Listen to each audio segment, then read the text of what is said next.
उत्तर प्रदेश की योगी सरकार के बेसिक शिक्षा विभाग ने यह स्वीकार कर लिया है कि 69,000 सहायक शिक्षक भर्ती प्रक्रिया के दौरान आरक्षण नियमों का उचित पालन करने में उससे चूक हुई है। बेसिक शिक्षा विभाग ने माना है कि 6,000 पदों पर ठीक तरीके से भर्ती नहीं हो सकी और इस वजह से आरक्षण विसंगति उत्पन्न हुई है।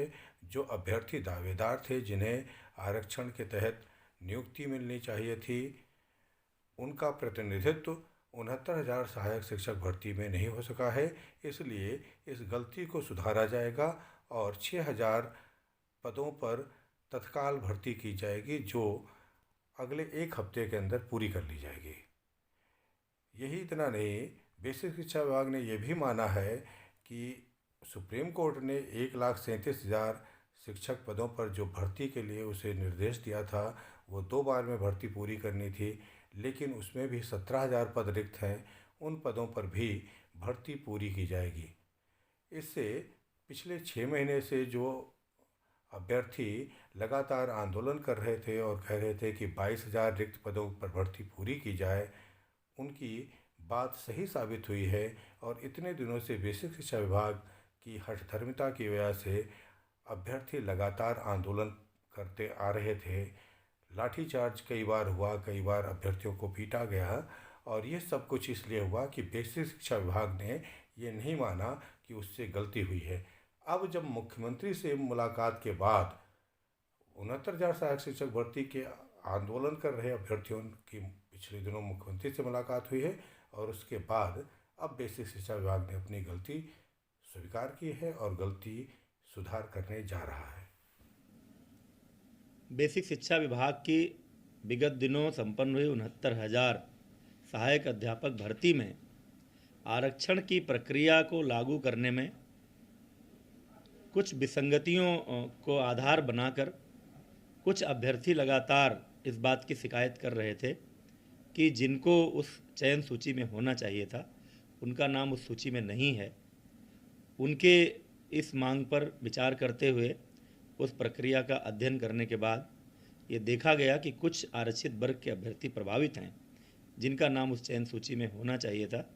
माननीय मुख्यमंत्री जी से अभ्यर्थियों की मुलाकात हुई। कल ही उन्होंने बेसिक शिक्षा विभाग को इस समस्या का त्वरित और न्याय संगत समाधान करने को कहा था। आज विभाग ने यह निर्णय लिया है कि उस प्रक्रिया में आरक्षित वर्ग के प्रभावित अभ्यर्थियों की भर्ती की जाएगी। उसकी पूरी प्रक्रिया आज हम जारी कर रहे हैं। आज 24 दिसंबर से ही वो प्रक्रिया शुरू हो जाएगी और 6 जनवरी को काउंसलिंग के उपरांत वो प्रक्रिया पूरी होगी, और जो अभ्यर्थी छूट गए थे उनकी भर्ती प्रक्रिया पूरी करके उनको नियुक्ति पत्र दिया जाएगा। एक और विषय है, और वो विषय ये है कि जब माननीय सर्वोच्च न्यायालय ने शिक्षा मित्रों का स्थायी शिक्षक के रूप में समायोजन 2016 में निरस्त किया था, तो उस समय उत्तर प्रदेश सरकार को यह निर्देश दिया था कि 1,37,000 पदों पर स्थायी शिक्षकों की भर्ती की जाए। उस निर्देश के क्रम में 2 बार शिक्षक भर्ती हुई है। एक बार 68,500 की भर्ती प्रक्रिया और एक बार 69,000 सहायक अध्यापक भर्ती प्रक्रिया। आज जो अभी हम घोषणा कर रहे हैं, जिसमें आरक्षित वर्ग के कुछ छूटे हुए अभ्यर्थियों की भर्ती की जाएगी, इसको शामिल करते हुए 68,500 की भर्ती प्रक्रिया में लगभग 45,000 जो शिक्षक भर्ती हुए थे, 69,000 की भर्ती प्रक्रिया में 68,000 से अधिक जो शिक्षक भर्ती हुए थे, और इस सुधार के बाद जो पद भर्ती किए जाएंगे 1,37,000 पदों के सापेक्ष लगभग 17,000 पद रिक्त रह जाएंगे। इसलिए माननीय सर्वोच्च न्यायालय के निर्देशों के क्रम में उन लगभग 17,000 पदों पर हम नई भर्ती भी करने जा रहे हैं।